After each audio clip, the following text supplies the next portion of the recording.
Well, heavy fighting is taking place in and around the eastern Ukrainian town of Sloviansk. Reports say Ukrainian troops shelled the town earlier today with warplanes flying overhead. One member of the security services was reported by local media as to have been killed and 13 others injured when separatists attacked posts near Sloviansk. The Interior Ministry says separatist roadblocks have been destroyed. For weeks now, Russian-speaking eastern Ukraine has been the scene of deadly clashes between government troops and pro-Russian insurgents who've taken over key buildings across the region. Kiev and the West have accused Russia of stirring up separatist sentiments in parts of Ukraine where the majority are Russian-speaking. Russia has put forward a draft resolution at the United Nations on Monday, calling on the UN Security Council to react to the escalation of the situation in southeastern Ukraine.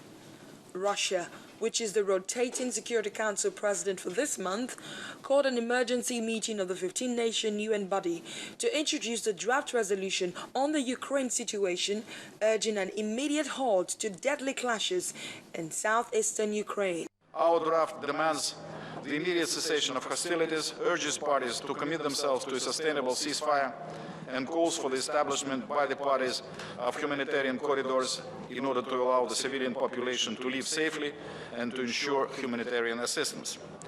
Charkin said that large-scale military operations were continuing in southeastern Ukraine with heavy and indiscriminate shelling in residential areas, and civilians were being killed, among them women and children. But Yuri Sergeyev, permanent representative of Ukraine, who addressed reporters after Charkin labeled the draft resolution as cynical and immoral, and also accused Moscow of inciting unrest in its southeastern regions. The very fact that the resolution on Ukraine is tabled by Russian Federation is cynical and immoral. A country that has recently occupied and annexed a part of the territory of Ukraine, a country sponsoring terrorism and unrest in the eastern regions of Ukraine, now offers a settlement plan. Meanwhile, Ukraine's interim president, Alexander Turchinov, addressed parliament vowing that military operation aimed at armed separatists will continue.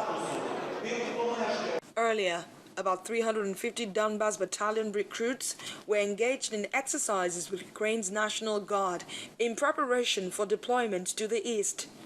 Ukraine stepped up operations in the east of the country after the election of Petro Poroshenko as president, following weeks of restraints by Kiev.